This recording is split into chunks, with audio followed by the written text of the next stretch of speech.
Doesn't matter which one you do as long.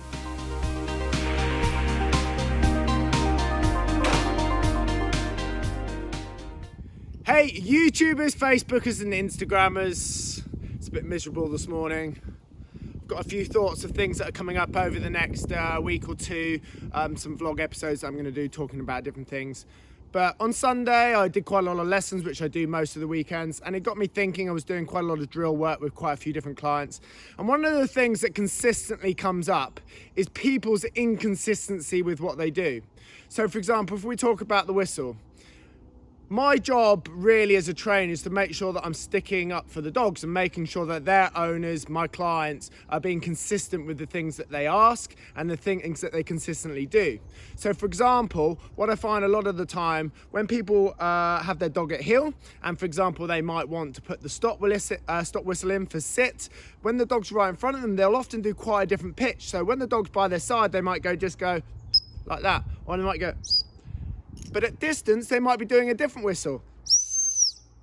Now, what I'm trying to do is make sure that whether the dog is by your side, just in front of you or 50 yards out, that your pitch and your tone and your volume is consistent. Otherwise, it's unfair to expect the dog to understand all these different tones and pitches. Really, we're only having 2, 3, 4 maximum different types of whistle. So, for example, stop whistle. Goes up at the end, did you see that?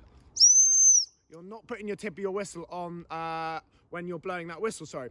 Then, for example, you've got turn, or maybe double hit.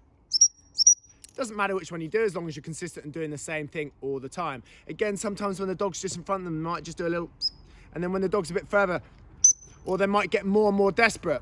But again, I'm just trying to make sure that I'm consistent with my clients and make sure whether the dog's just there or out there, we do that same pitch and tone again. It might be a verbal that we're talking about. Okay, so we might be saying back or get on. Again, we want to be clear so that the dog gets some consistency with what you're saying. And just because it's there, you're going back, be clear. Then there's no misunderstanding if the dog goes wrong. Hump whistle, for example. Or maybe, doesn't matter which you do, but again, being clear and consistent with when you're doing it. So when you're out training, try and think about what you're doing. Don't worry. I think sometimes when the dog's right in front of people, feel a bit self-conscious. It feels over the top to do such a clear send or clear whistle. But it just makes it fair on the dog. So don't worry about feeling self-conscious about things. Just make sure that you're being consistent. If you do that, you'll probably get a much better response from your dog. Anyway, I'm actually going to do another video coming up on whistle training. I've done one in the past, but I'm going to do another one again.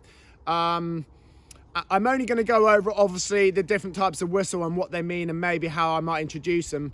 But, you know, the whistle is pretty much everything when we're talking about training the dog. So it's a huge volume of training, so I can't touch on every part of it. But I'm going to certainly touch on that over the next week or so. So there should be a vlog coming out on that.